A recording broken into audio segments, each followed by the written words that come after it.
안녕하십니까. 스부뱅TV의 변형입니다. 저번 주에 법인 대표님을 좀 상담한 케이스인데요. 이런 질문을 좀 하시더라고요. 기존에 법인이 있습니다. 그리고 관계회사를 한 군데 더 추가로 법인을 갖다 설립하고자 하는데, 추가로 설립하고자 하는 법인에서 무보수로 대표로 취임할 수 있냐는 질문을 갖다가 하십니다. 또한 법인 설립을 갖다가 처음 하는데 아무래도 여러 가지 여건이 좋지가 않겠죠. 이럴 경우 대표이사를 무보수로 가능한지, 또한 직원들 또한 무보수로 가능한지에 대한 부분을 질문하는 경우가 자주 있습니다. 오늘은 이 관련된 부분을 말씀 한번 드릴까 합니다.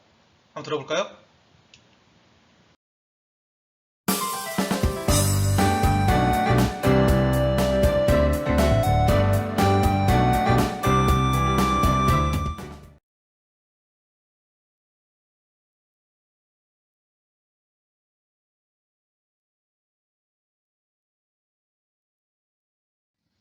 오늘 강의의 주제입니다. 첫 번째, 대표이사가 무보수를 하려는 이유가 뭘까요? 두 번째, 무보수가 가능하지 않다면 최저 보수로 신고를 갖다 해야 되는데, 이럴 경우 알아야 될 내용이 뭐가 있을까요? 세 번째, 4대 보험을 신고를 갖다 할 때 위에 최저 보수 신고를 갖다 하게 된다면 이 4대 보험에 각각 관할 그런 기관에서 최저 보수의 기준이 어떻게 될까요? 질문입니다. 세무사님, 보수 신고를 갖다가 하려는데 무보수로 신고를 갖다 하려고 합니다. 어떻게 해야 되는지, 이게 가능한지, 이런 실행 시의 문제점이 뭘까요? 즉, 법인 대표가 무보수가 가능하다면 무보수 신고 시 대표가 반드시 고민해야 될 내용과 선택해야 될 부분은 뭐뭐이다. 그에 대한 답은 최저 보수 기준입니다. 그렇다면 첫 번째, 무보수를 갖다 하려는 이유가 뭘까요? 첫 번째, 법인 대표가 신규 창업을 갖다 했습니다. 이럴 경우 같은 경우는 여러 가지가 문제가 좀 되겠죠. 거래처에 대한 부분, 매출에 대한 부분, 직원 채용에 대한 부분. 근데 이 중에서 단연코 가장 고민해야 될 부분은 이 자금에 대한 고민이 아닐까라는 생각을 합니다. 그래서 신규로 창업을 갖다 하고 법인을 갖다 설립하고자 하는 대표님들은 1차적으로 돈을 좀 아껴야 됩니다. 그거의 첫 번째 일환으로 대표가 무보수로 일을 갖다 하는 경우가 되고요. 두 번째, 기존의 법인 대표님이 계십니다. 근데 회사가 좀 잘 돼서 관계회사를 갖다가 두 번째, 세 번째 이런 법인을 갖다 설립하고자 하는데, 기존의 그 법인에서 급여를 갖다가 충분하게 받고 있습니다. 이럴 경우 관계회사를 갖다 설립을 갖다 해서 대표로 취임할 경우 같은 경우는 무보수로 가능한지에 대한 부분, 이런 상황이 됐을 때 대표님은 이 세금 걱정 때문에 이런 질문을 갖다가 하십니다. 두 번째, 이런 경우는 그렇게 많지는 않지만 전에 회사, 이전 회사를 갖다가 퇴사를 갖다 하고 어느 부분에 있어서 실업급여를 갖다 받고 있는 부분입니다.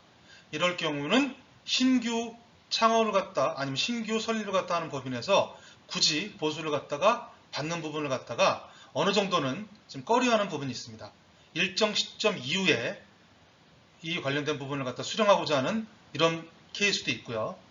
세 번째, 여러 가지 기타 등등의 이유로 이전 회사에 대한 부분이 있는데 새로운 법인에 대해서 법인의 등재가 된다면 여러 가지 입사 조건 중에서 겸직 의무 위반, 기타 등등의 어떤 이유로 인해서 무보수를 갖다 하려는 각양각색의 그런 이유가 있습니다.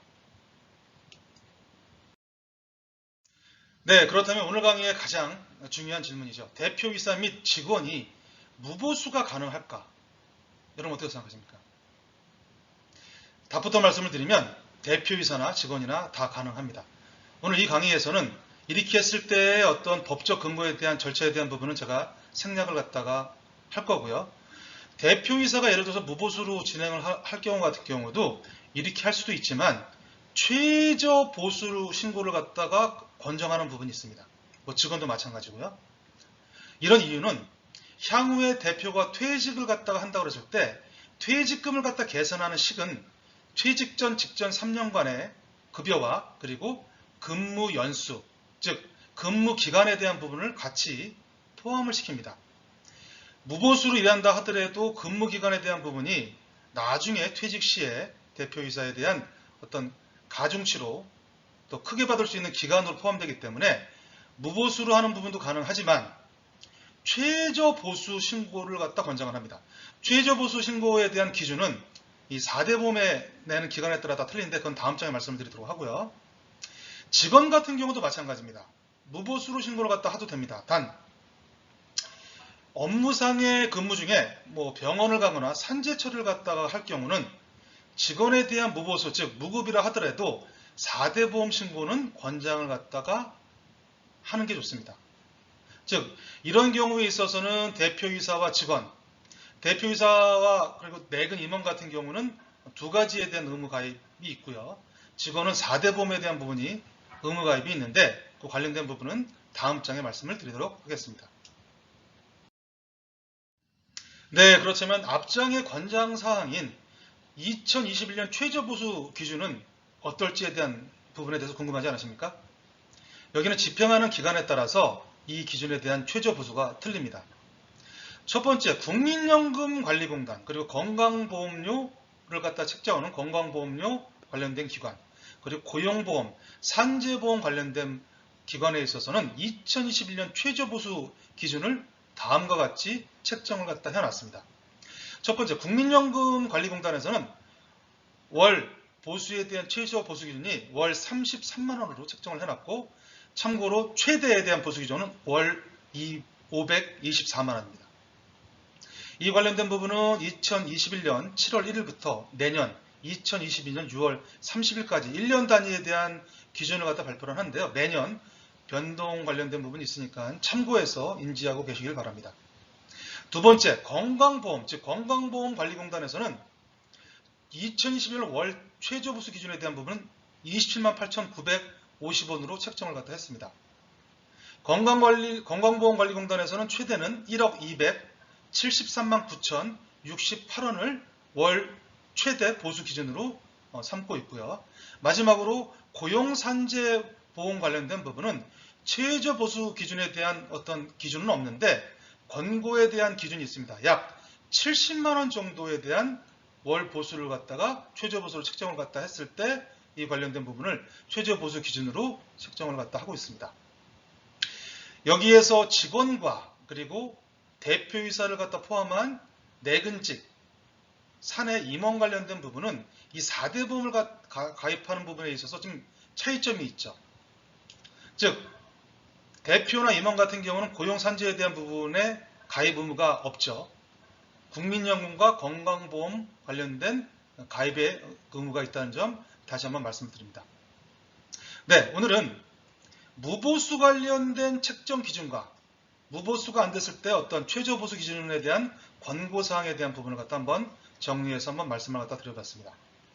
이 관련된 부분에 있어서 궁금하신 부분이나 이런 부분이 있으면 그 상단에 제 연락처로 한번 연락을 갖다 주시면 아는 범위 내에서 제가 말씀을 갖다 드릴 겁니다. 네, 무더위에 건강 유념하시길 바랍니다. 감사합니다.